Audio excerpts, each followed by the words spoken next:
Welcome everyone to the Virtual Ball Boys podcast. My name is Chris, and I am joined once again by my good friend Matt. Chris, did you see the Seattle Kraken reveal today? Yes, I did. I didn't look into it too much. There was a lot of things going on around like noon, a lot of news things. Yeah. That, did not get a chance to keep track of, but I was very surprised by the Seattle Kraken reveals. I like it. Yeah, it's cool, and I love the uniforms are a great color too. What color are they? They're a dark blue with a teal, kind of like Mariners a little bit, but they've got some like red outline to it as well. It's sick. Okay, so they're trying to kind of keep those that sea blue almost vibe that like all the Seattle teams kind of have a little bit. Yeah, but what's interesting is the Seattle Kraken is the 10th American sports team of the Big Four sports to not have an S at the end of their mascot name. Okay. So out of the so eliminating football, and then if you were thinking MLS, eliminate MLS. There are 9 other teams that do not end with an S. How many can you name? Oh, Jesus, man. I'm not a fan of this, but I will try my best. Red Sox and White Sox. There you go. Those are the only 2 from baseball. The others are from hockey and basketball. Okay, well, the Thunder Mm-hmm. is one. The Heat, the Miami Heat, is the other one of another basketball one. Yep. There's 2 more basketball. There's 2 more basketball. Jesus. You're gonna have to give me a second here. Hockey. Well, I have to think hockey and Oh, man, dude, bro, God, I wish I had remembered this because I know there's like a surprising amount of them across the sports landscape. All right, hit me with the others. I don't want to spend too much time on this. So, Red Sox and White Sox for baseball. Yeah. The Colorado Avalanche. Avalanche, that's right. The Miami Heat. Okay. The Minnesota Wild. Okay. All right. From hockey. Yep. Oklahoma City Thunder. What you got? Yep. Orlando Magic. Okay. Yep. Tampa Bay Lightning. Okay. And then the Utah Jazz. Utah Jazz. You know what? Jazz did come to mind, but for whatever reason, I never said it. Yeah. But all right, yeah, it's interesting. Honorary 11th Washington football team. Yes, thank you, man. You're just like you just built a perfect segue for me to get to. Hell yeah, dude. We've been so with the exception of last week's podcast, which we did start with it, but that segment ended up becoming irrelevant, so I ended up cutting it from the podcast. We've led every single podcast since we've returned to a weekly format with Washington news, but it's just because they're the most interesting team to talk about, really. I have everything else. So let's start with the bad first. Get that out of the way. Washington football team, which is now the permanent name or temporary name, I should say. Temporary name. While we wait for a new one. Went under some scandal last week. There had been a rumored Washington Post article that a lot of beat writers were teasing, and it came out that 15 women were accusing many members of the organization of sexual harassment, and it ended up kind of causing a little bit of a stir in the NFL. But most specifically, ended up having a lot of women in media kind of coming out and talking about how what's happening in Washington is not necessarily an isolated incident. This is something that goes on throughout a lot of the NFL locker rooms and beyond the NFL, through a lot of sports leagues throughout the country, as they are continue to be undermined. Is part of sports culture, and specifically male sports culture, and it really was a kind of a not a very good piece, as we were kind of expecting for Washington. They're in while this is an issue that's throughout that is potentially throughout the entire world of sports, this is an incident that has now put a spotlight on Washington. And Dan Schneider, while he himself was not accused of anything, any direct act of sexual harassment or anything like that, he has been aware of these things, and many are accusing him of not actually doing anything about it, not doing anything to actually change the culture in the team. And it sounds like the NFL is actually not looking to push him out, but they're very unhappy with the way that he's even gone about the response to this, kind of just ignoring the fact that he really hasn't done anything, and that he's just going to keep on saying that he's going to try to change the culture. Yeah, it's this is obviously believe the women coming forward, and it's a this is a thing that is unfortunately just seeped into a lot of American culture, and especially with large organizations, large groups, and businesses like this. The NFL is a business. It's a set of 32 businesses plus one overarching one at the end of the day, and that's kind of how a lot of things have been for a really long time in a lot of places. So this isn't an NFL specific thing, or even a Washington football team specific thing. It's just a thing that the more that that the population in general becomes aware of it, and the more that people decide to come forward and do something about it, the better off we'll be in the long run. So the more that we hear about these things, as awful as it is, they're going to be happening whether or not we hear about them or not. So it's better to hear about them and shun it and all of that.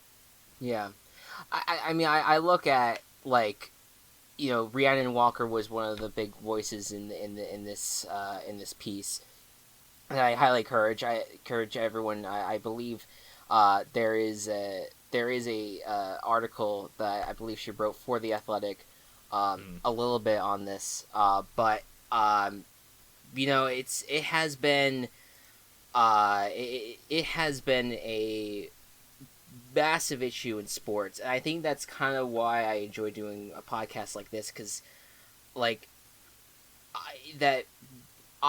tend to believe that I am very much against the idea of toxic masculinity in life.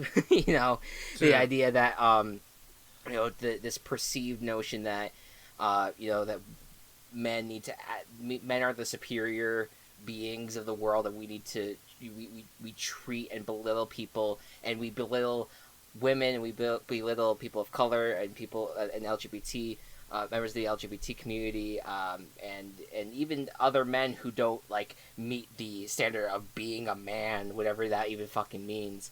There's a lot of that rooted in sports, and it is a problem that is going to take forever to try to uproot and get rid of. But there is, especially when it comes to things like sexual harassment, that is just such a commonplace in society. Things like this, the Washington Post article, and these 15 women that came out, I understand how hard it is for people to come out, and you come out on your own time, and talk about your story, no rush on it at all, or if you don't even ever want to talk about it, that's also totally valid. But if you're able to come out and talk about it, change can happen, and let's hope that something can change within the Washington organization, and in other places. The more that women come out, the more women speak out, and call people out on their actions, and put them in their place. Also, any of you scumbags who think that these women are only doing it for attention, name a name from any of these cases ever. Yeah. They're not in public conscience. The women come forward because something bad has happened and they want justice. Yeah, and it really like there's no benefit to coming out for the women, you know, because No, in fact, they're in even more danger because of scumbags who harass them further. yes, right. It's really like grow up if that's your mentality. But I know I said the reason why why I pointed to our podcast where I'm like I don't to in terms of going against the toxic masculinity, like. I find that what we do in our podcast is like kind of make it a lot more human. This kind of podcast. I know it's like we were on like the nerdy side of things where we talk about video games as well, but I feel like there's football podcasts out there that are very like male centric, and yes, we are male centric. Don't get me wrong, but we have there's a lot of male centric podcasts out there that are very like broy and like you know we're all former athletes that are coming to around to talk bro talk of sports and all that, and Beer. yeah, beer, beer, yeah, pour one out for the boys, you know, like all that kind of bullshit. Like, and I enjoy what we do because it's like I think that anyone who's out there watching and if we have any female listeners, again, going people of color, LGBT community, like everyone out there, like we want this to be a football podcast for you as well, and we welcome people of all kinds to kind of come here and talk about football because your opinions are just as valid as ours. Hell, if you've even played the sport, your opinion is even more valid than ours. So I mean, we're just two idiots. Yeah, we're just two idiots that enjoy talking football. But as Matt alluded to earlier, the other Washington news item is that they are officially changing their name for the 2020 season, the Washington team, to the Washington football team, which is really great because they're doubling down on it hard for the 2020 season, having like this W logo on their Twitter profile. They even have changed their uniforms, or they're going to put like a number on the helmet, which is very reminiscent to what the Chargers are doing right now, and also just very classical uniforms, which had the number on the helmet, like Alabama kind of has that as well. They're rocking that for this season, as well as just a logo that just says Washington Football Team, established whatever the hell the year was. What do you think of the name, the temporary name? I mean, it's clear that they couldn't come up with anything, or wanted to have something by the time the season started. Yeah. And I heard something from my dad just before we came on. Apparently, someone like bought up a ton of copyrights for like potential names. Yes. That could be part of the reason why they haven't gotten anything, because they legally cannot do any of it right now. So the guy who bought them up is actually a fan of the team, and has one actually. There may be another person too, but there's this one fan who I think is like a real estate guy, who's wanted the name change for a while, but bought up a bunch of copyrights so that way, if they were to need any of the team names that he owns, he can easily transfer it over to them rather than have to go through a whole legal fight. I'm guessing that's for him that like I guess there's been no names that he has that has been taken. That they, or at least that they want, and I think that's what it is. I think it's a whole legal battle that's kind of preventing them from moving forward into actually going with a new name. But yeah, I think it's a smart move. It's hard to rush a kind of rebrand like that. Oh yeah, you need to do it right. And so I'm very much approve of this decision. Now I just want to throw it out there though. Can this please be the permanent name of the Washington team? Because I adore it. I think it's just the right amount of weird that I think this team at this point deserves. Like, it's so, like, and people, like, I'm not alone. There are Washington fans who are actually, like, looking at the uniforms and looking at the team as a whole and being like, you know what? Let's just do it. Let's just Washington football team. Let's just make it that. Let's Washington make it a thing. Football Team. Let's go. I am in that boat. Like I love a good mascot. I love learning. Like I love a new name. Like Seattle Kraken. Like awesome. All for it. But also Washington Football Team would bring me a lot of joy if they just double down on that. It's very the show Community. Their community college mascot is the Greendale Human Beans. Yes, yeah. That's true. It reminds me a lot of that.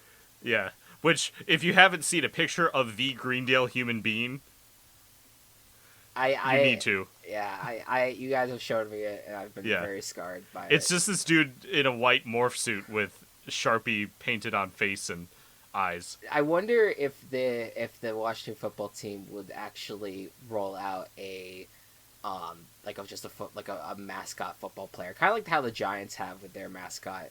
Yeah. They're like very rarely used mascot that they have, where it's just a guy in a football uniform that runs out onto the field every once in a while. So yeah, we'll see how that all unfolds. From there, and yes, Matt just sent it to me over Discord, and it's very disturbing. From there, Also, the Greendale seal is a bunch of arrows like coming out from a center point, supposed to represent a pathway, but it looks like a butthole. wow. That show is deep, a lot deeper than I feel like I remember it being. It is a wild show, and I could go into it with you later. Yeah, sure. About how batshit crazy the show is. Yeah, we maybe the project after Dock of Shame could be a community rewatch. I don't want to do that. There's too much. It would have a similar length and reasoning for when to stop as Dock of Shame does. That's true. That's fair. That's all good. Among the other serious news that is happening at the moment, the Woody Johnson is basically, he is the owner, technically speaking, of the Jets. Although he has been the U.S. ambassador to Britain under the Trump administration, and lately Woody's getting in a lot of trouble. He first there was a New York Times article that came out that said that Trump was trying to get Woody Johnson to get the British Open onto one of the Trump golf courses that are I think it's in Ireland. Oh boy, Trump! I know Trump golf courses are in Scotland. Okay, Scotland. I guess would that still be count as a British Open then? Yes, because Great Britain is England, Scotland, Wales, and Northern Ireland. Okay, I didn't know. Ireland, the country, is not in Britain. I don't know. I just knew that Britain was Ireland, Wales, and England. I did not know Scotland was under that umbrella. Ireland is not. Northern Ireland is. Oh, okay. Ireland is a different country. See, this is my European. Ireland geography. is on the Ireland is on the British Isles, which is the name of those two islands. But Ireland itself is not a part of Britain. You know what? Now that you say that, I remember. Now I'm remembering John Oliver segments on this when they were talking about Brexit and them. Yeah. And them saying and how so dumb that is because of the fucking border between Ireland and Northern Ireland. Yeah, it just gets completely screwed over. And I've been over that border. There's nothing there. Like literally, it is nothing. Wow. Separating the two countries. Rip. So and then Woody Johnson was accused of sexual and racial comments being made on social media, and that the Jets have supposedly hired someone to try to wipe away from his Twitter feed back in like 2017. There's some really screwed up things that is happening with the Jets, but they did come out with a statement. I don't know if I don't even know in terms of like what specific thing. I think this statement is about the British Open report. But the Jets released a statement saying, "We are aware of allegations against Ambassador Johnson, which he specifically denied in the following statement earlier today. Quote, I have followed the ethical rules and requirements of my office at all times. These false claims of insensitive remarks about race and gender are totally inconsistent." Okay, there you go. Inconsistent with my long-standing record and values. And so Christopher Johnson has been the owner since Adam Gase has been with the team. It started with the Todd Bowles era, and then with Adam Gase as the head coach. Adam Gase and the owner hired Joe Douglas. So basically, everything that the Jets have right now is all under Christopher Johnson. I guess my overarching question is that do you think that the NFL would go about maybe saying like, hey, Woody, maybe step aside from what you get done with your gig for Trump. Maybe step aside and let Chris just run the team as is, because according to I don't know. I can't really speak for what's happening in the organization, but I haven't really heard that many terrible things about Christopher Johnson in comparison to Woody. Yeah. But so that's I think the big question right now as to what's going to happen there. The Jets are another organization that just kind of just live with constant controversy and constant, not knowing, if anything can be normal with the team. I mean, god damn, their quarterback got mono in the after week one. Like, it's utter absurdity that happens with this organization. So it's hard to see what's going to happen from there. Moving on, more on the NFL COVID front. The NFLPA is expected to approve the no preseason games officially. So there will not be any August games being played, which just makes a lot of sense. But even the start of training camp is currently up in the air as the NFL and NFLPA kind of negotiate over money. And Matt, could you state 3 equally as surprising statements as the NFL and NFLPA are having trouble figuring out money? The sky is blue. Water is wet. Well, no, you can't say that because people get upset when you say that. Wait, what? Wait. Wait, I've never heard of this. No, so there's this whole fucking argument that water itself is not wet. Water just makes other things wet. Oh man, that makes my brain hurt to another Because level. the act of being wet is having water on you, and when you put water on water, it becomes more water. Okay, whatever. I can't even argue. I can't even make an argument for that. No, I'm not. See, I don't have a side of this argument because it's asinine. It's just an asinine debate to even unlock. It's an asinine debate. But there are people who on both sides, mainly the water is not wet crew, that just they do not give up in their stance. That water is not wet, it makes things wet. And then there's the idea, like, if you submerge your hand in water, is it wet, or is it only wet when you take it out of the water? I don't know. I kind of feel things when I'm in the water. When I put my hand in the water, I would think that's wetness. I would think. I don't know. English is dumb. All right. Anyways, so it's all semantics. So cool. So essentially, that's the big thing right now. Everything else seems to be getting negotiated. There has been reports about how players that do test positive for the disease would need to pass multiple negative tests, in order to get back into the training facilities and back onto the field.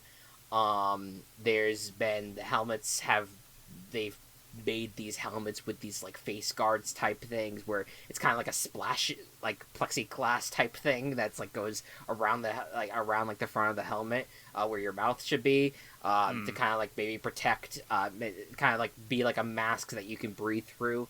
That I would not be surprised if there is players that choose to sit out who may have conditions that they would rather not risk getting sick from, or may have family members that have conditions that they don't want them to get sick. Although I would also think that the NFL would try to do like players would just stay in hotel rooms for the duration of the season while things get figured out.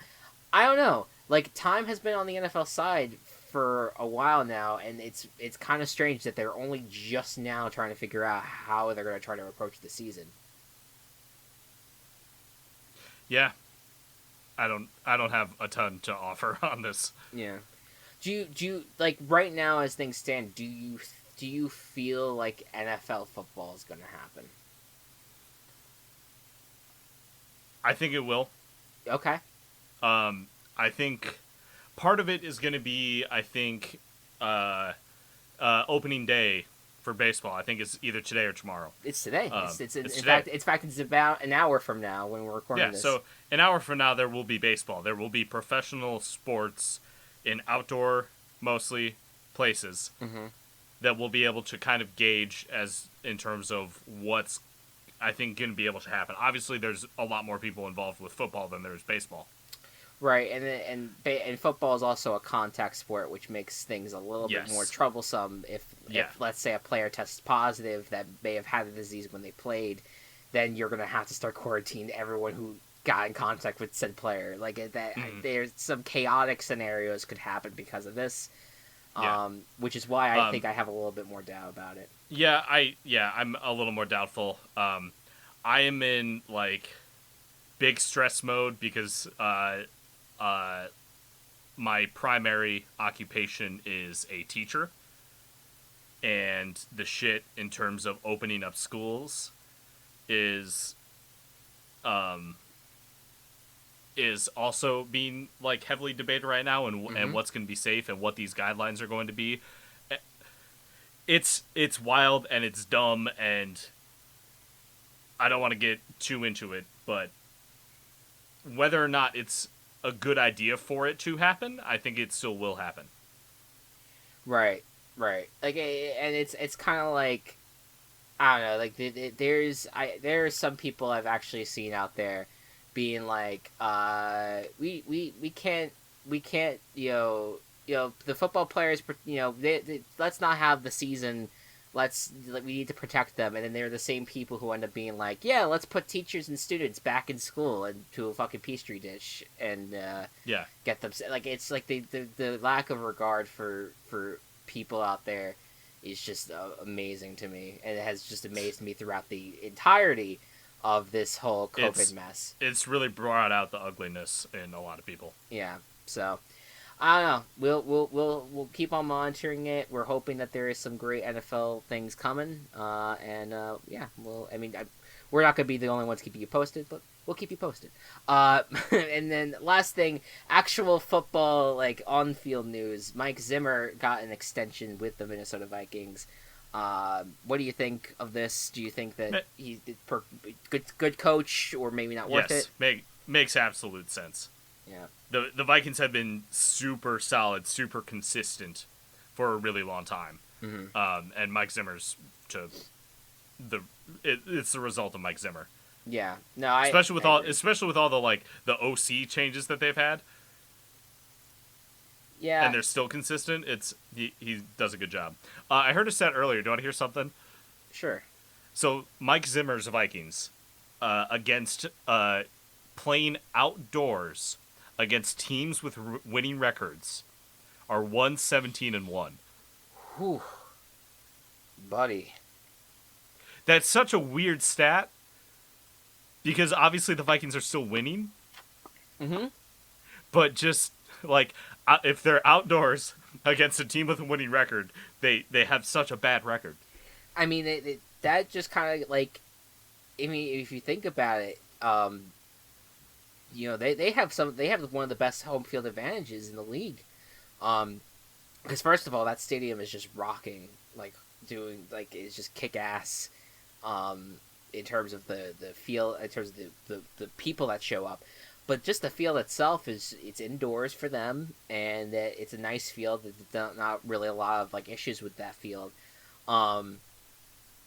I guess it's just, yeah, when you go outside, that's the thing. Like dome teams historically don't perform as well outside, which is very weird. It's I get it a little bit, but like it's very strange how like that being in an indoor stadium and being on an outdoor stadium changes so much It's very interesting to me.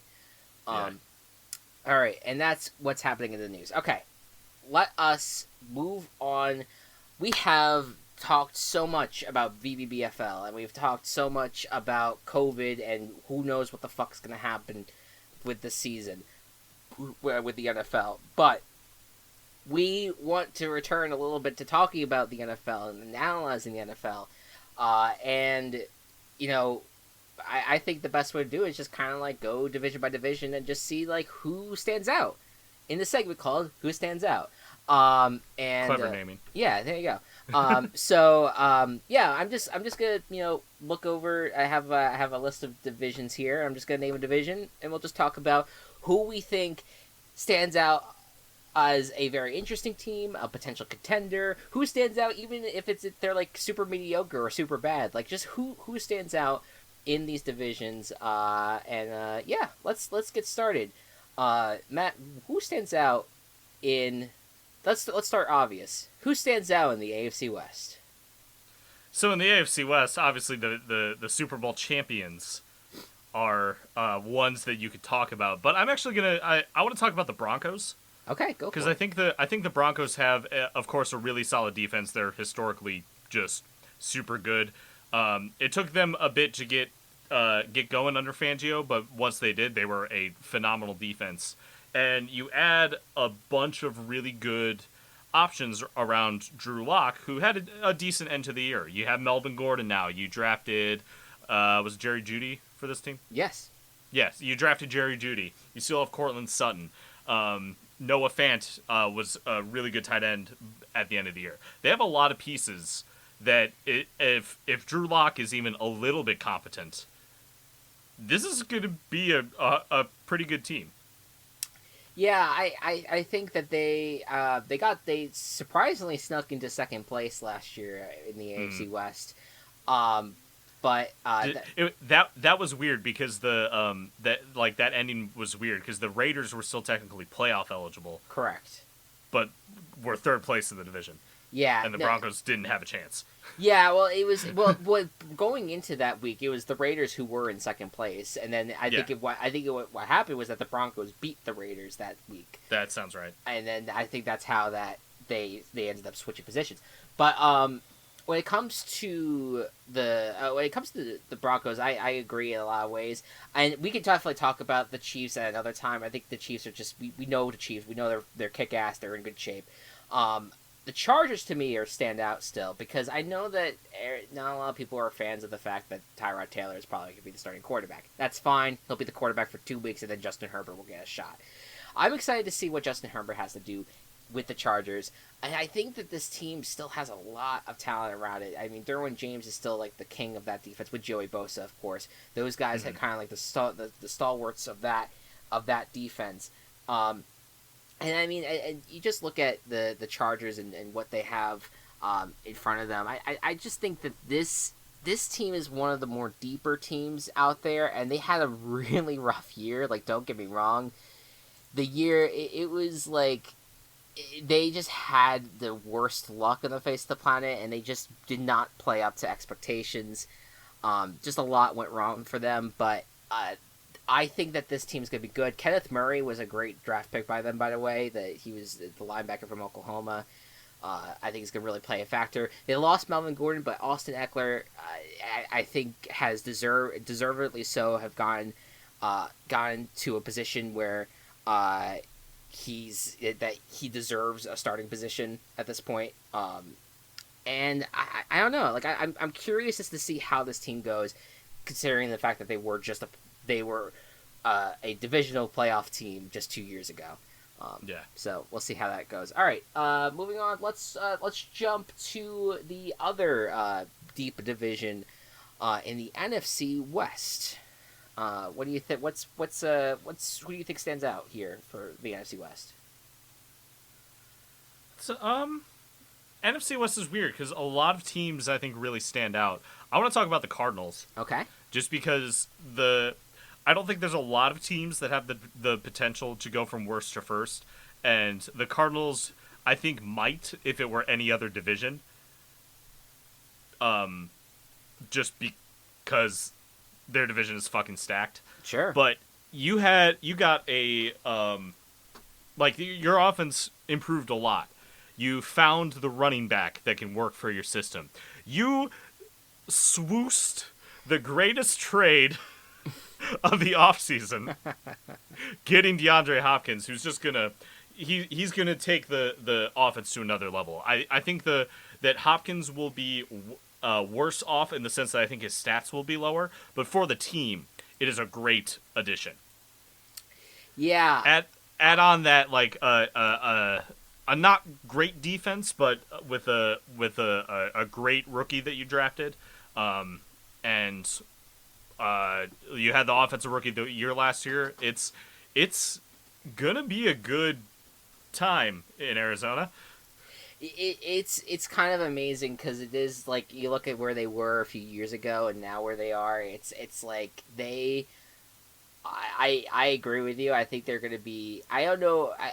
It's hard to say if they get to the playoffs. I mean, they do get. There's a little bit more room now. We have to remember that there is this 7th seed now. That's true. That so it might be easier for the Cardinals to actually get in there. Oh, you know what I didn't even think about? An entire division could get into the playoffs now. Also true. That's fucking wild. That would be fun, right? But so the I think that the team I'm about to talk about is actually, I think, the reverse of all this. It's the team that surprisingly doesn't stand out compared to the other 3 in the division, and that's the Los Angeles Rams. And this was the team of the NFC West for what felt like a few seasons, and I think it was 2. At least 2 seasons where they were kind of like the king of the crop. And then the Niners just had the resurgence that they did. You know, the Seahawks just are always pretty good, and the Cardinals now are just, they have so much hype around them, especially after the Hopkins trade. So the question I really have, like, the Rams just stand out to me in the sense of, like, what is the identity of this team moving forward? Because they still have a lot of pieces. They don't have Todd Gurley anymore, but they are going to try to lead into Malcolm Brown, and they also drafted Cam Akers. I'm curious about, that if the offense is going to be good, which I think that it could be. Jared Goff had a little bit of a down year, but I'm curious about if the defense could actually help this team get back onto the map a little bit. You always have Aaron Donald, but I'm more so curious to see if any of the picks that they've made, will have some sort of impact, in kind of stopping a high-powered 49ers defense, what's going to look to be like a high-powered Cardinals offense, and of course having to stop, Russell Wilson as well. It's weird too because all of the head coaches the year after the Rams became good were influenced by Sean McVay, and everyone trying to find the young hotness. Mm-hmm. And now it's like the Rams are not even the first look in their division. They might not even be the second look in their division right now. Yeah, yeah, it's incredible. Yeah, that was not that long ago. They may be the worst of the division, but I don't necessarily think this team is bad. No. I think they have a decent roster. I think that we need to see improvement from Jared Goff, but I mean overall, I don't really look at this team and think it's a terrible group. But I would say I think their defense, maybe it's particularly in their in like the middle, might be a little bit shallow. But I mean we forget that they got Jalen Ramsey last year too. Like it's kind of like, there's a lot to wonder about the Rams. Okay, moving on. Let's do AFC East. I think that could be good. Who stands out? I don't want to talk about the AFC East. Kidding. What do you got? I'll talk about the Bills. Okay. I before Cam Newton signed, I thought that the Bills would be the team to win the division. And I still think there's a good chance of that. Sure. Especially if Cam isn't up to snuff. Mm-hmm. Just they didn't lose that many pieces, and they gained Stephon Diggs. Mm-hmm. And I think that that's going to really help out the team. And the defense will stay solid, and Josh Allen will do Josh Allen things. I'm in agreement with you, and I think the Bills have probably I would still consider them the favorite in my opinion that they take the division. Yeah. I am gonna talk about the Patriots, and the only thing I'm gonna say about them is that you know this is gonna be the most fascinating year watching the Patriots in a long time because as if you're just a fan of the team, like you've enjoyed watching them throughout. If you're not a fan of the team, you've probably been tortured. But this year, I think everyone should be interested in at least seeing how this Patriots team go without the first year without Tom Brady. Cam Newton, if he's healthy, is going to keep this team afloat, and this team, at worst, I think, if he's healthy, the worst case scenario for the Patriots, I think, is a wild card. But I look at this roster, and their offense absolutely has gotten a really bad rap, deservingly so. I mean, you have Julian Edelman, who's probably the only really great wide receiver on the team right now, as Mohamed Sanu kind of flopped. N'Keal Harry's not been a great player for them, although he has been a rookie, only thus far. And Sony Michel just had a quiet year after kind of breaking out as well. But I just look at this defense, and Bill Belichick is a defensive-minded coach. He's done well over the years, working on both sides of the ball. But as a defensive-minded coach, he continues to be a very dominant person to try to coach against. And I just look at the defensive backs. The same people, Devin McCourty and Patrick Chung, and the secondary is still pretty solid. And they still have, Dante Hightower. They still have, all these really... Gilmore. Right. I forgot to bring up Stephon Gilmore. Yeah, duh. Yeah. The best quarterback in the league. The fucking 99 in Madden. Yeah, Stephon yeah, Gilmore. yeah. Because his name is, I'm always just think about him with the Bills, because that's where he started, and I just forget that he's on this team. But you're right, yeah, Gilmore. The thing is that this team, no one should be ruling out this team at this point, and no. I think that they're going to be interesting to watch, and I'm looking forward to it. All right, let's jump over to the NFC South, and I feel like we're going to talk even more Patriots now. Who do you got? What's the team that stands out to you? Shit. if you want to go for the easy one, you can. Yeah, I can talk about the Panthers. All right, there you go. I like it. That's not what I was expecting, but let's go for it. I'm gonna talk about the Panthers because this is a team in a really weird situation, and I mainly want to talk about them just because of how weird they are. Sure. You have the best running back in football with Chris McCaffrey. Mm-hmm. You have very capable wide receivers with DJ Moore, Robbie Anderson, kind of Curtis Samuel, although he didn't do much last year. And then any upgrade from Kyle Allen is welcome. Teddy is going to be solid enough, I think, for this team. So you have a really decent offense right there. The defense was not good last year, but all of the draft picks were defense. Yeah. And not that means that they're all gonna be starters, because that would be weird. First couple rounds, maybe, yeah. But the Panthers are a team that maybe probably won't be good this year. But give it a year, and with a new head coach doing a college thing, give it a year, and they could turn it around and be a really interesting team to watch. Yeah, Matt Rule, I think, is getting a lot of hype, and I'm very curious to see how he adapts. It seems like hiring college coaches again is becoming a norm, which is nice, because I think that for a while there was not a lot of that happening, and I think, why not? Let's see what they can do, and definitely I think Matt Rule is I think he has some cleaning up to do, but I think the team's gonna get there. So of course I'm gonna talk about the Bucks. But this is just out of just saying that this team is it's just kind of amazing. We even just put Tom Brady aside, how good this roster really is, because you have the deep wide receiver core, Mike Evans, Chris Godwin, and plenty of others, and you also have Rob Gronkowski there, which is wild, and you also have OJ Howard and Cameron Brate. Like, you have all these different tight ends there. The offensive line remains the weak point of this team, but even if you look at the defense right now, and Shaquille Barrett obviously had the biggest impact on this team out of nowhere, and you still have some solid linebackers in there. Levante David still existing, and yes, you bet Jason Pierre-Paul still on this team, still existing in the league, and Dynamo Sanu. Oh God, Sanu.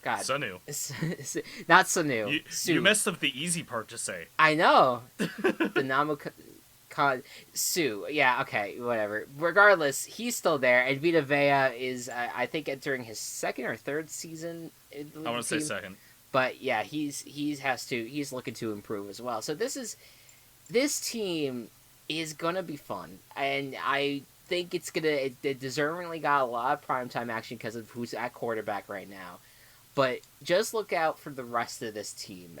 That's who stands out to me amongst this roster more than even the quarterback with Tom Brady there. So let us move forward to this. Let's jump to the South for the AFC. So for the AFC South,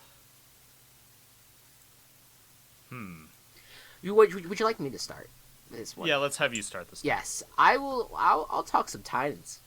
I'll talk some Titans because I worry a little bit about this team defensively. Their front seven a little bit worries me. But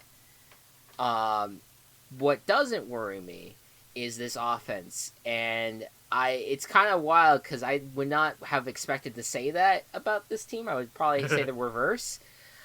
But Arthur Smith, I mean, remember that name. The offensive coordinator for the Titans has done a pretty good job with this team. And I'm curious how Ryan Tannehill will do in his second year with this team. Is he actually going to continue to keep steadily being good? And will Derrick Henry, how are they going to use Derrick Henry? Are they going to keep on running him into the ground, or are they going to have someone try to take some of the load off him? I know they did have, I don't know if they drafted a running back. I forget if they did. Yes, they did. Round 3, Darrington Evans from Appalachian State. So we'll see if maybe he trades off with the rookie a little bit. And of course, AJ Brown, who had a little bit of a run to try to get to a Rookie of the Year award. Didn't end up getting there, but really had a solid breakout year near the end of the Titans season. So I just look at this offense, and I think it's going to be really fun to watch this team. And I think that they should be considered a favorite for this division. But and especially since they have such a surprise factor to them that they could just, I think that they could take on anyone and try to take them down. But but we'll see how their defense holds up moving forward. Yeah. I'm going to talk about the second closest geographical team to me, which is the Indianapolis Colts. Okay. So the Colts have a pretty good defense and a great offensive line, and a couple question marks other places. Mm-hmm. But I think that their roster really stands out in terms of what their potential is to be. Rivers had a rough go last year, and part of that was him being chased down and throwing a lot of interceptions. Mm-hmm. That's not going to happen much with this offensive line. Yeah. And I think that's going to boost Rivers up a little bit for this team. And with how good their defense is, and the fact that Marlon Mack is a great running back for this team, and they drafted probably the best running back, the best rookie running back in Jonathan Taylor, there's a good chance that this team could take the crown as well. Yeah, I'm not the Colts and Titans to me are like the two. I mean, I know that people probably would be like, "What about the Texans?" I do think the Texans are a good Bill? team, but Bill, yeah, Bill? Bill, yeah, Bill, man, is just he just scares me a little bit, and I don't know where like the energy level is about like with that defense. I'm a little worried about it Yeah. right now. I don't know if JJ Watt's the same person. Secondary is not that great, but we'll see. Can Um, you think? Can you think real quick? Can you think of a more overhyped or over I don't know what the word is, overestimated player than JJ Watt right now? yeah, I mean he constantly people want him to be the back to his dominant, but what I think the reason why though, because when he had been healthy and had been at his peak, he was the best defensive player that anyone has ever seen. Like, Absolutely, I'm yeah, not doubting that. yeah, like but I think I overestimate. I think is a good way to put it because I think that with his age and his injurious history, He's not even the best player with the last name Watt right now. yeah. So TJ it's Watt is great. yeah, like it's hard to it's been hard for him to kind of get back to those really dominant levels, dominant years that he's had, but that Yeah. happens. That happens to these players all the time. All right, NFC East. I'll start, and I'll go with the Cowboys. And the I first of all, I went to the wiki page for the Cowboys just to remind myself, refreshing myself with the roster, and I forgot that Andy Dalton is a backup quarterback for the Cowboys. Forgot that was a thing that happened. He's got Um, to dye his hair blue to match team color. you know, that shouldn't that you shouldn't rule that out. But so the Cowboys we've talked about it already, but I just think the Cowboys are the most complete team in the NFC East, and I think potentially they have what it takes to go all the way this year. And I know it's painful to say, but it is the truth. You look at this defense, how every single year, like we always like overlook the defense and think like, they'll be all right, and then they end up playing pretty well. This defense right now on paper, the way it looks is actually pretty freaking good and kind of scary. Yep. Especially with who they have on their line. And who knows if they might add someone to their secondary, Jamal Adams. So you never know. But I mean, obviously the hallmark of this team is the offensive side of things. Dak Prescott, Ezekiel Elliott, Amari Cooper. How are they all going to end up working together? And then, of course, you add in the rookie wide receiver, CeeDee Lamb. You add in Michael Gallup. This is, and then you have the offensive line, which might not be as good, especially with the fact that now that Travis Frederick, their center, is no longer going to be there. Like, who knows if the offensive line might have some issues this year? But right now, this team just looks like it's going to be dominant and obnoxious, and I'm not prepared to deal with that. Yeah, it's interesting because there's great additions obviously, but it's not super different from last year. Yeah, Like it's not fundamentally different from last year, and sure. the Cowboys weren't a fun team to watch last year. So you don't know, Yeah. I don't know for sure with them. Is all I'm saying. Yeah, but it's just I think that but I think a big part of that there was some really shitty coaching decisions being made, and I think that there were some injuries I think that came up too. Yeah. That hurt the team as well. I just think that with Mike McCarthy, and I know that everyone kind of ragged on Mike McCarthy when he was with the Packers. He seems like he's kind of made it known that he wants to change and had wanted to change to adapting new offensive styles. I just think when he was early on with the Packers, that team was a lot of fun to watch offensively. They won a Super Bowl with him. Disagree. Disagree. Well, but like you can't disagree with the fact that they won the Super Bowl. Like No, I just say I disagree with the fact that it was fun to watch because I did not have that experience. that's valid, and we'll get to the NFC North and your Bears in a little bit. But I think that I'm not. I just look at right now what they have. I don't see a super glaring weakness outside of their owner. So it's like I'm I don't that I think that's a good sign for this team Oh overall. yeah, oh yeah, I can agree with you there. What's so? What about you? What's who stands out to you? Could it be the Cowboys as well? But if I you have want another to team, talk about the Eagles. yes, of course. The only good team that is worth talking about. I don't see, and that's hard too because the Eagles have a really hard time staying healthy, Yeah, that's it's. which is a huge problem, and Hmm.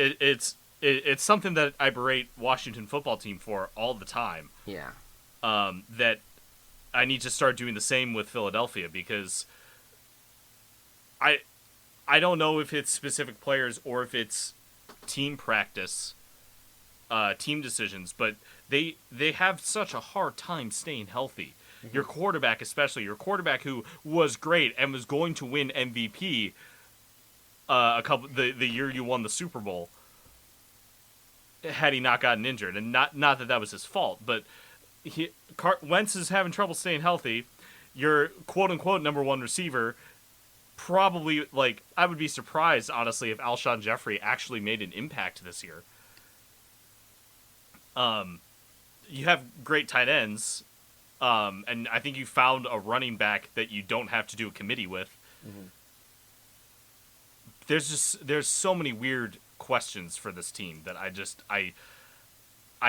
they have the potential. If everything is going like full throttle all the time, this team has the potential to kick fucking ass. yeah. It's just constantly like it's you can't even blame it on the coach or the GM. Like it's like Yeah, it's they're in such a weird funk because I I I I don't know if they've cleared house on medical staff or not, but just something needs to change because they and then can't they dra- have and I what they can had last year. and then they draft Jalen Hurts. That's an interesting convo that I don't know if I'm prepared to Yeah, have, but because I still have faith in Carson Wentz. yeah. Um, but yeah, it's wild. The Eagles are definitely a team that's going to be worth watching this year. All right, AFC North. Um, I sit here and I'm going to talk about the Browns again. I mean, you Because can. I so I you can't no one could sit here and say that oh this team's gonna be playoff bound, oh this team's gonna be good this year because the Browns are brown, they brown all over the place. It's brown just everywhere, and it's and you never know what could happen in a season, especially how as weird of a season that this is. But I again, just this is it's so hard. But you look at this team again, and you're like, there is you could say that maybe the offensive line isn't as strong, but they did address it in the draft. You know, you maybe look at the linebacking core. They lost a few figures. You know, how strong is that going to be this year? But you look everywhere else on this team, I just have I have a lot of faith that this team can be competitive, which it was. I mean, let's not Oh yeah, this team was not great last year, but they were competitive at times. I think the big question is going to be Baker Mayfield. Can he overcome the he really cripples under pressure? Can the offensive line not apply as much pressure? And even if they are in a bad way and pressure's coming at him, can Baker Mayfield make the throws under pressure? Has that at all changed for him? With that said, you have Nick Chubb, Odell Beckham, Jarvis Landry. You still have all these great offensive weapons. you gain Austin Hooper. You got Austin Hooper. You got David Njoku. Who I know Njoku's looking for a trade, but who knows if that he may end up sticking around. I don't know. I look at this team. It's hard for me to say like this is going to be a shit team outside of the fact that it's the Browns. Yeah, That's the only reason why I think it's going to be shit. It's the you Browns. reminded me when you brought up the Browns. I was looking through photos that I had saved from Twitter specifically, which like is a separate folder on my phone. Mm-hmm. And there's a picture on the TV of 2 years ago, and it says Cleveland best start 0-0-1 since 2004. Oh man. And did they win their Browns versus Titans? The Titans won that game last year, right? Titans destroyed them in that game. Yes, that was the moment that we were just like, maybe. Which we means thought... the Browns, which means the Browns have not won the first game of the year since 2004. Mm-hmm. They have tied once 2 years ago. Who shit, I have to pull up the schedule. Who are they facing? Who if let's say things go off the way we think that we hope that they do, and they're facing the Ravens. They're facing the Ravens. Oh, buddy. Oh, buddy. Browns. Oh, no. Speaking of, what is that the team you want to talk about, or you want to talk about? That's the only team I want to talk about, because fuck the Steelers. You know what? No, because everyone knows the Ravens are good. Everyone knows the Bengals are. So I want to talk about the Steelers, who had an amazing defense last year. And especially once they got Minkah Fitzpatrick, like they had such a solid defense. Minkah Fitzpatrick, T.J. Watt, really just doing the work and keeping them in games with awful quarterback play. Terrible between Rudolph and Duck. And now Big Ben is going to be back. Big Ben is not the caliber quarterback he was, but he's a lot better than what they had. Sure. And I think that with a really good defense, with an above average quarterback, which I still think Big Ben is, like I would put him at least in the top half of the league. I don't have a list in front of me, but sure. he's still a good quarterback. Mm-hmm. Combined with like we don't know a ton of what the offense can do with the absence of Bell and Brown, just because of the bottom tier quarterback play. Excuse me, from last year. But, I mean, Juju was great a couple years ago, and I think that with the emergence of Deontay Johnson being another piece in terms of wide receivers for this team, those two combined with a competent Big Ben, and if James Conner can stay healthy, this offense is going to be hard to stop. Yeah. Combine that with a great defense, and this team could be pretty dominant. And I think other than the Ravens, the Steelers have the best chance to win the division. Yeah, I mean, it's just... I'm just so, like... I guess I'm so not a huge Steelers guy, generally. Oh, me neither. And I do think that they have a good shot this year if you have the Big Ben stays healthy. But, yeah, you had some drop-off that... on the offensive side, even beyond the quarterbacks, that I don't know if it was they weren't trying as hard because they didn't have a quarterback to play with, or like they thought they were going to already lose, or there's just something happened on the offensive side where it seemed like everyone gave up, and it's just kind of like, I don't know, like it just didn't. I'm very skeptical about the team as a whole, but their defense is kick ass. So, but they still went 8-8. But they still went 8-8. Yeah, it's kind of like, like the Steelers always do that. They're like, this is a bad year for us. We went 9-7. And I'm like, go fuck yourself. Like, honest to God. All right, last but not least, the NFC North. I'll just go easy here. I was like, maybe I could be cute and do the Lions, but I'm like, you know what? Lions like bore me to death. Let's just do Packers, here, and just look.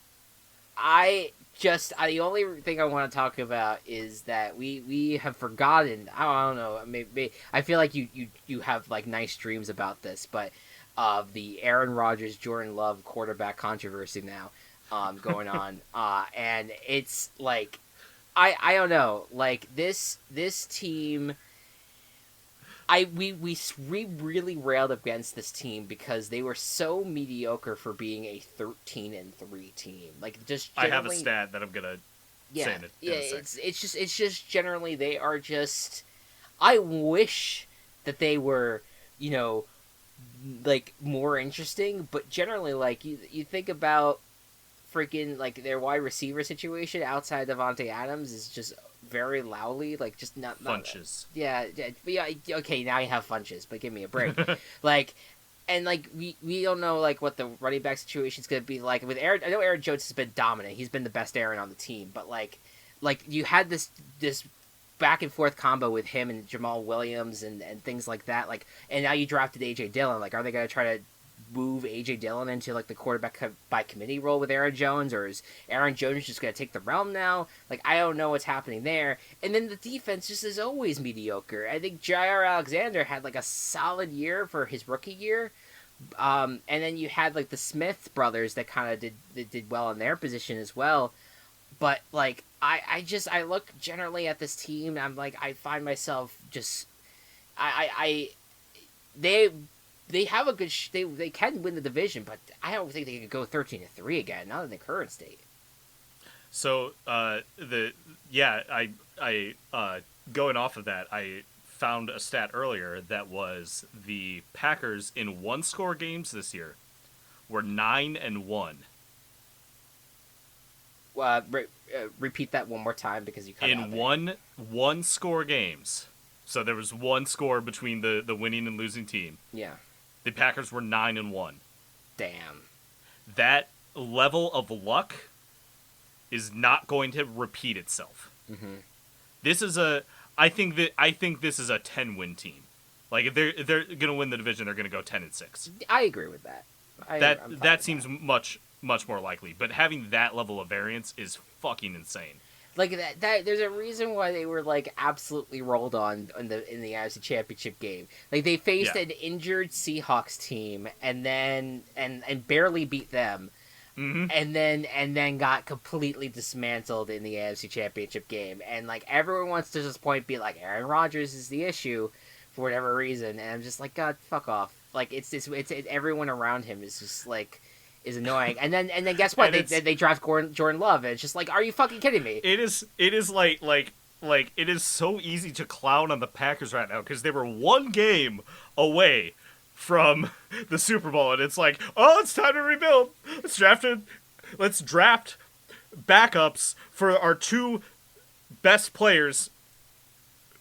Maybe Devontae Adams. They should have drafted another one for. They didn't. They didn't draft a single wide receiver. They didn't draft a single wide receiver, which they needed more than fucking anything else.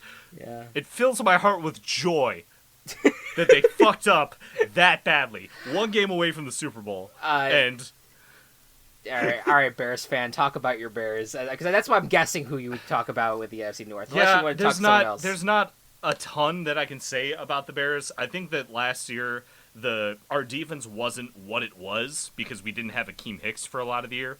Yeah. And I think he's more important to the defense being successful than Mac is. Mm-hmm. Mac is great, but when offensive lines can pile up on him and obviously hold him that the refs don't call.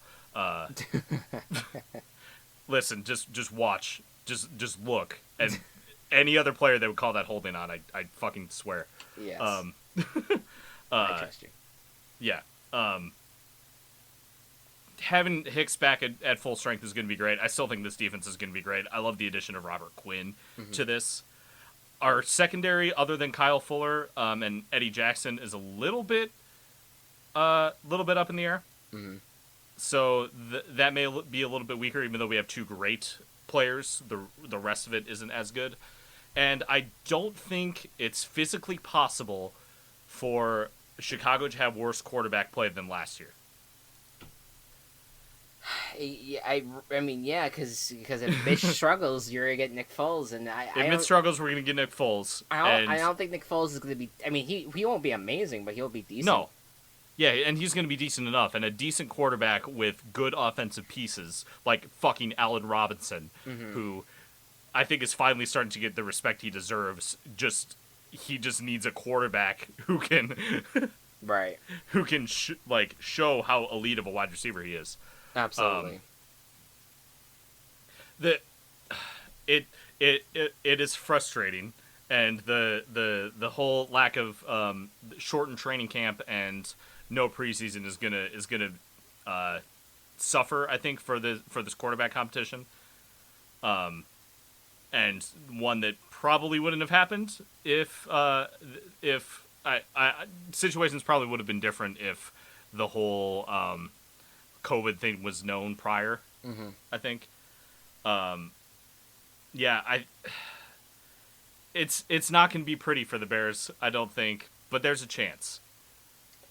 Yeah, I mean, I'm not ruling out the defense being good, and Khalil Mack, he had a down year, but I'm not thinking that he's gonna be not dominant, Oh yeah. this year. I think that he could come back strong, and yeah, Keem Hicks and all those great players that make up that defense, I think are still gonna make, I think are still it's still gonna make the situation good. Um, Nagy also has to be less of a wimp on play calling. uh, yeah, that was Nagy have kind of went from coach of the year to like borderline people wanting him to get fired, which is like Yeah. a little wild, but like this is a do or die year for him potentially. Oh, for sure. Like they kind of need to get there. Well, but I think the person with the hotter seat though is Pace. Like, Oh, absolutely. like Especially with the Foles move and what the Foles thing that happened, plus plus this draft being it was decent for us, but it was yeah. quite questionable. And then what the Patriots were able to get Cam for, it's Yeah. it's not looking good for Pace. If the Bears don't make the playoffs this year, Pace is gone. We'll see how it goes. That was who stands out. And real quick before we go, it's time to assign more stats for the VBBFL. Hell yeah. We have the Perth Amboy Privateers. We were going to have our good friend Matt back here because he was the one that drafted for this team, but he couldn't make it. Unfortunately, is stuck at work. So we are going to move forward here and try to assign stats for all of these characters. And before we even get into it, I just want to point out, please visit at Walsh Animations. That's his main Twitter, but he did some great fan art with Prince of Cosmos and Big Boss, the two quarterbacks, kind of talking strategy. It's a brilliant drawing. They have the Perth Amboy patches on them. Please go take a look. We made sure to retweet it from the Virtual Ball Boys. Looks Twitter. amazing. Yes, speaking of those quarterbacks, let's assign stats to the Prince of Cosmos. Okay, so the Prince of Cosmos is from Katamari. Mm-hmm. Katamari is the game where you roll things up into a ball. He's going to have insane ball handling. Yeah, I would be okay with maxing out the going hardcore on the ball. I am totally okay with that just because of the pun all right. of ball handling. All right, so then it would just, do we want to ballot now? Do we want to make his offense at least could be like a -2 or -1, and then just have his defense be really down? I think that makes sense because we can do -2 and -4 because cool. the Prince of Cosmos is 5 centimeters tall according to Katamari Wiki. maybe we want to do like -1, -5, or yeah, let's do that. Make it interesting. yeah. Let's have things. Let's have some shit go down. All right. Yeah. All right. Who now? Big Boss. I've not played the Metal Gear Solid game. Okay, the most that I know about Metal Gear and characters like Big Boss is they're all kind of clones of each other. Okay. So like Big Boss and Snake and Solid Snake and Naked Snake, I guess, are all kind of the same person. Okay. I mean, I don't even know how to say that, but so it looks like here's a paragraph. Having his genetic code used as part of government project L'Enfant Terrible, Big Boss was the genetic father of Solid Snake, Liquid Snake, and Solidus Snake. Huh.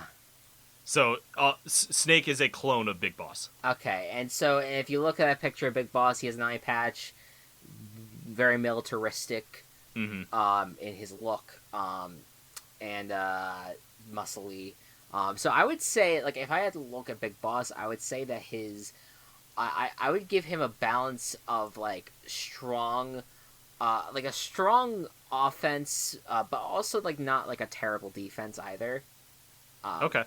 I feel like that's kind of what I see here, but I don't know, if as a quarterback, if you prefer to give him maybe a stronger ball handling than defense, we could do that as well. It's what do you think? If we did maybe just to balance out the quarterbacks a little bit, especially since Prince of Cosmos It's is so high. 6 Yeah. on the ball So handling scale. we could do 3 offense, -1 ball handling, -2 defense. Cool. Cool. Perfect. All right, running back. Kirby, who also was the first overall pick. Yeah, number 1 overall pick, and yeah, he's like he's our star of our league. Not Yep. not no that's a You he's get our it because he warped he star. rides in stars. He's a warped star of our league. So yeah, Kirby is fast. He sucks things. Uh, and he has the ability to copy abilities. Although we did have we I remember I talked about this. Like, I don't know if he would necessarily do. I don't know if the copy abilities would come into play in a football game like this. But he at the very least can is a strong runner who I think can carry a football a long distance away. Ball handling and offense, I think, would be his stronger stats here. I think so as well. I think ball handling. I just imagine like him having the ball in his mouth. Yes. So I think ball handling itself would be a larger stat. Sure. What are you thinking? 3 or 4 or Let's do. I think we could do. Let's do 3 for ball handling. Let's give him a +1 for offense, I was thinking the same thing. and then just do -4 for defense. -4 on defense. Yeah. All right. I can take this one. Next up is Sly Cooper. One of my favorite Dead series of games. Sly is a thief. He is nimble. He is agile. So I think his offense is going to be relatively high. And I mean, he's a thief. He's used to like stealing things, holding on to things. So ball handling would be pretty decent as well. Mm-hmm. In the first game, it was a case where if you got hit once, you would die. They changed a health meter in later games, but the first game was unless you had like a charm, you would die in one hit. So that's going to be a low defense, I think. Okay. Let's do 2 offense, maybe 1 ball handling, -3 defense. I'm all for it. It sounds Okay. good. We need a little more balance in these characters. Yeah, no. Oh, so then let's talk Octodad, another wide receiver, who, as the name implies, is an octopus who's also a dad. I've actually never played this game, but I really want to try it at some point. I feel like it's right up my alley of like weird games. It is so weird. It's also it's a game that's notoriously impossible to control. Well, is it like physics based? Because those are those Kind are of. like those are kind of like those It's almost like you're impossible control controlling. games. It's almost like you're controlling a rag doll. Okay, yeah, that is like a physics based type game. Yeah. Yeah, I definitely want to try it at some point. But yeah, Octodad, the Deadliest Catch, are the main protagonist here. I mean, I'm just thinking like, we could give him a strong ball handling stat. But I do think that we could also give him a positive defensive stat. Okay. Because I think that all those arms can stop people.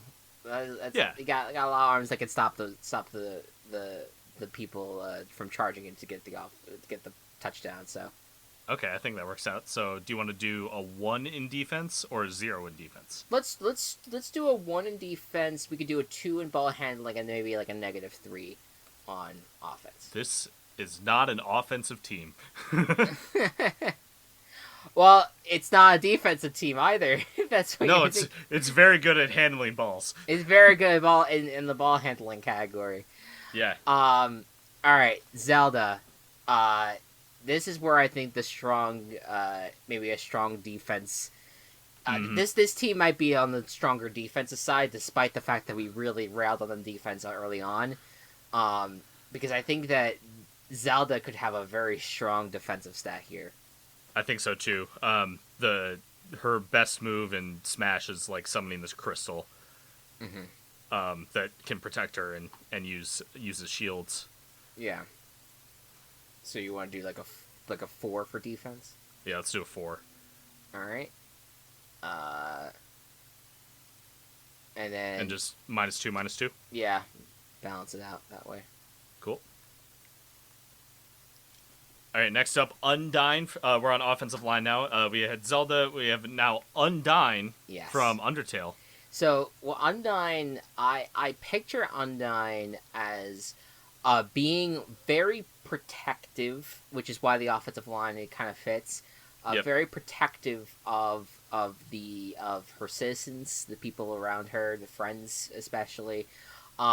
She is known for battling with a spear, mainly, but she can just also kick your ass in any other way. Totally. So I think that defense is another strong one here, but I wouldn't give her as bad of an offensive stat on this one either. No, I was even maybe thinking like positive offense and defense. Go for it. Let's do it. So do you want to do 2 and 2? 2 -4. -4? Yeah. All right. And we have canceled out the negative or the positive 6 from Prince of Cosmos. It's fine. All right, Matt the fucking me. Listen, if you have not gotten to the like final boss territory from Wii Sports Boxing, this guy is insane. Yeah, so this is for anyone who did not see the draft and not hear us talking about this. This is not Matt his me. This is not our Walsh's me. This is Walsh named Matt. This is in me form. Yeah, this is a Matt that was a computer character in the Wii Sports franchise, and I'm sure in other like Wii series video games that had Mii's. Matt was one of the toughest Mii characters to face, and is I'm all out on this. I feel like you're the one. If you know Matt, then I'll let you kind of carry Matt through. Well, the thing is like Matt is supposed to be like good at everything. So we can make it balanced. Do you want to do 0-0-0? Like that feels weird. Damn. I mean, yeah. Why not? I mean, I don't mind. Let's do it. Okay. I mean, unless you feel like you want to make a call somewhere. Like what did we do for Mario? Wasn't Mario the one that was like that we wanted? Mario, we did a +1 and -1 for. I mean, it's up to you. I think we should do a +1 somewhere. Okay. You want to do +1 offense? Sure. And then we'll do like a -1. -1 defense. Yeah, sure. Okay. I think that works out. Like I just think that Matt would be good at everything. That negativing him in too much would be a disservice. Sure, I get it. All right. Pyramid Head on the defense. Who is Pyramid Head again? Pyramid Head is from Silent Hill? Yes. Silent Hill? Yeah. Silent Hill. I have never seen this before. So it's this weird monster thing that, like, appears in the fog. He is a manifestation of James Sunderland's guilt and desire for punishment, existing to keep him human and help him remember his past actions. Huh. Fuck. Fuck indeed.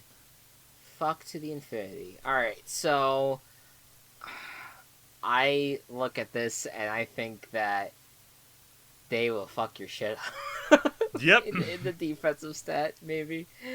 Yeah. Strong, let's give him a strong defensive stat. 4 or 5, I think. Let's do 4. And then I might even say, like, just because it's got a huge knife. It's got a big fucking knife. Might be a little offensive as well, and we can just tank the ball handling or something. All right. Sounds good. Do 4-1 and -5. Okay. I thought this was going to be the ball handling team, but we got a lot of negatives now. Yeah. No, it has its way of balancing it out. Mm. All right, Bowser. All right. Mario's nemesis. Yeah. The most fuckable Mario series character. Oh my god.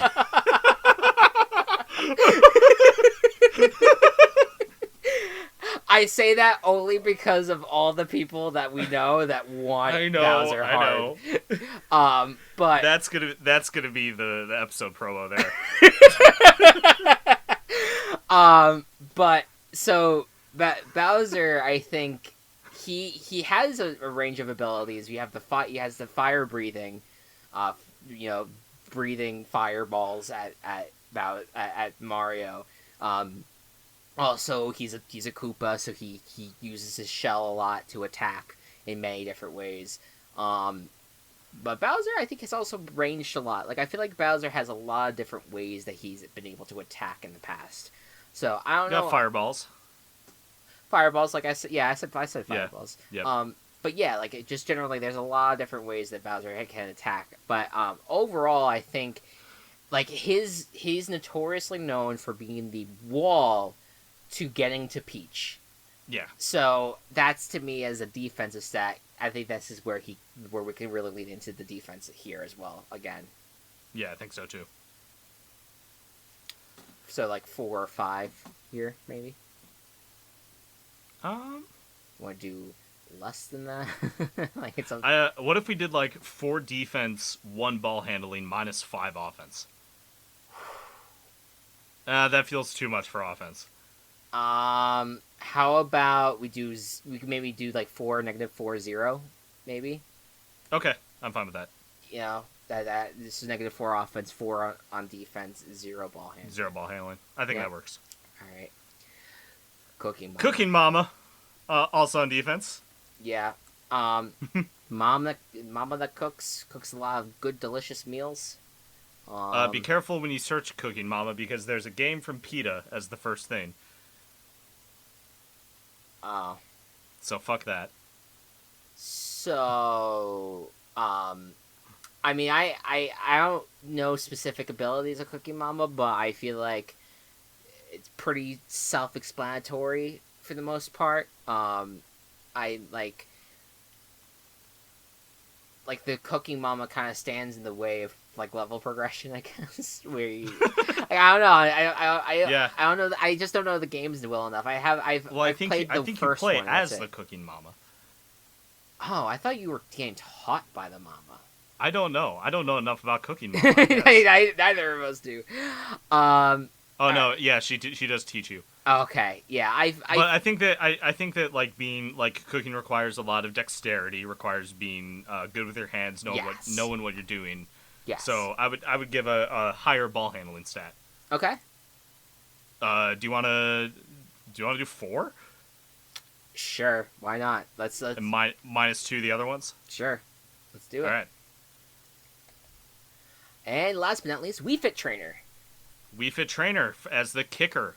They are the ones who train you in the game Wii Fit, doing either yoga or muscle exercises. Yes. In that game. So I would say, ball handling I think will be on the strong side because of as a kicker, and I mean, I don't know. I'm trying to think of what the Wii Fit train. I don't know if has Wii Fit ever gone into like a kickboxing or kind of anything like that would like teach the player like ways to defend themselves, because that's why I would think like a defensive stat could be on the stronger side of than an offensive I don't stat. believe so. Okay. I was thinking of because like they teach yoga, which is about balance. Okay. So we could do 2 into ball handling and then -1 in the other 2. Okay. Perfect. Which have we done that much with other kickers? We have not. We've actually been really high on ball handling with them. But yeah. I think having a more balanced Wii Fit Trainer makes sense, just because it's like yoga is about balance. Yeah, and I think the big thing too is like we will come back to this if to maybe we'll tweak any stats that we see to maybe make things a little bit more equal across the board, but I think that I think we could have a little bit more of a subtle kicker here, and it maybe gives us, when we do these games, the ability to maybe like, okay, maybe we could have the Wii Fit Trainer kick an extra point here, but we could also do a like, oh, you know what? Let me bring Prince of Cosmos out. Well, let's see how he does kicking, and that way you could use the 6 for the ball handling. You know, Yeah. like again, the way I'm thinking about this as an environment, I think of it as like a pee-wee football type team where, generally speaking, the players are going to play on in all positions for the most part, even though we have segmented them into specific positions, and that's how we'll do like the fake play-by-play and all that. Yeah. You know, we do think that that every single player is going to have a role in like the defense, or may have a role in kicking, along with those who have been labeled a defensive player and those who have been labeled a kicker. Yeah, you know, so it's a way to kind of keep that going. So what's your read out those total stats? So in terms of total stats, our offense is -3, our defense is -3, and our ball handling is 6. Oh my god! Which Mansfield still has a 7 in defense, but this team is going to be really good at ball handling, and I think that Matt will be very excited to know that his team is good at ball handling. So just I want to point out thus far, we've done 3 of these. We have one team that has a positive stat in offense and negative everywhere else. We have one team that has a positive in defense and negatives everywhere else. And then now we have a team that is positive in ball handling and negatives everywhere else. Yes. Maybe East Chicago is like the most like balanced team, well-rounded team. They're +2 on offense, -1 on the other two. So we did fix the stats. My suspicion was correct, by the way. Yes, ball handling, and -3 for ball handling was the other thing I think that would change for the Mansfield Weavers. Mansfield now has 7 in defense and -4 in offense, -3 in ball handling. Yeah, so the strong thing about Perth Amboy is that they will be able to handle balls very well. Like I'm texting that to Walsh right now. Your team is great at ball handling. At handling balls. Yeah, we are so mature. Yeah, so we will see how it plays out. And again, like we can tweak this, and I'm not rolling out anything for this. Like we absolutely can go about, you know, adjusting things as we move closer to actually execute this. Yes, and so, you know, we'll see how we assign all the rest of these stats. Next week we're going to do the Phoenix City Phoenixes, and that'll wrap up the Eastern Conference. Hell yeah. And we will then we'll have the West Conference after that. Yes, that's basically it. Stay tuned next week. We're gonna have more news to talk about as the training camp gets closer. We'll probably have another NFL-centric segment to kind of discuss. Hopefully that won't run as long as this week's segment was. And then, of course, like I said, Phoenix City Phoenixes will be our VBBFL topic of choice. And yeah, I think that's it. If you are a fan of us, make sure to follow us at Virtual Ball Boys. If you want to follow other projects that we have going on, we have Table Party, which is our tabletop roleplay podcast. We have Dock of Shame, which is our total drama retrospective. We have the Gaming Coop, which is going to be coming in the next few weeks. We have we might have videos coming soon as well on our YouTube channel. So if you want to follow any of us on that front, please follow at Team Chaos Pods, and I believe we have a list that links to all of our potential podcasts. Yes. So and we have other things in the works as well. So always just stay tuned. I don't think I forgot anything, right? Nope, you got them all. Cool. All right. With that being said, see you next week. Good night, good ball, and good fortune. Virtual Ball Boys has been brought to you by Team Chaos Productions. Find us on Twitter at Virtual Ball Boys and find more of our work at Team Chaos Pods.